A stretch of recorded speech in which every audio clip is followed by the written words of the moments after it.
Excuse me. Ishan की आवाज सुनकर मुक्ता डर तो गई, लेकिन उसे अचानक से कुछ याद आया। मुक्ता ने अपने जैकेट के पॉकेट से एक मास्क निकाला और अपने चेहरे पर लगा लिया। इस सब के होने के बाद फाइनली मुक्ता की सांस में सांस आई। उसने मुड़कर ईशान को देखा।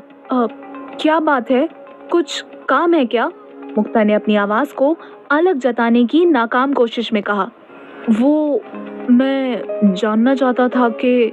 ईशान ने मुक्ता को ध्यान से देखा। उसके एक्सप्रेशन से मुक्ता और बेचैन होने लगी। मुक्ता ने अनॉयड टोन में उससे पूछा, आपको जो भी पूछना है जल्दी पूछिए, वरना मैं जा रही हूँ। मुक्ता को बार बार एक ही डर सता रहा था, ईशान कहीं मुझे जान तो नहीं गया। ओ गॉड, प्लीज इसे जल्दी यहाँ से भेज दो। इतने में ईशान ने पूछा, वो मैं जानना चाहता था कि यहाँ पर सेंट्रल लाइब्रेरी कहाँ है। मुझे लगता है मैं रास्ता भटक गया हूँ। ईशान के सवाल को सुनकर मुक्ता को थोड़ा सा चैन मिला। उसने आसमान की तरफ देखकर एक बड़ी सी स्माइल दी, मानो भगवान को उसकी मदद करने के लिए शुक्रिया कह रही हो। ईशान को ये देख के कुछ अजीब लगा और उसने मुक्ता के चेहरे के आगे अपना हाथ वेव करते हुए कहा, क्या आप ठीक हैं? सेंट्रल लाइब्रेरी का एड्रेस तो आपको पता है ना? एकदम से मुक्ता होश में आई और उसने कहा, आगे जाकर जो क्रॉसिंग आएगा वहां से लेफ्ट ले लेना। कुछ दूर चलने के बाद तुम्हारी राइट साइड में सेंट्रल लाइब्रेरी होगी। बाय। ये जल्दी से कहकर मुक्ता वहां से निकल गई। लेकिन जैसे ही मुक्ता ने अपना पहला कदम आगे बढ़ाया, वो किसी पत्थर से टकरा गई। आउच!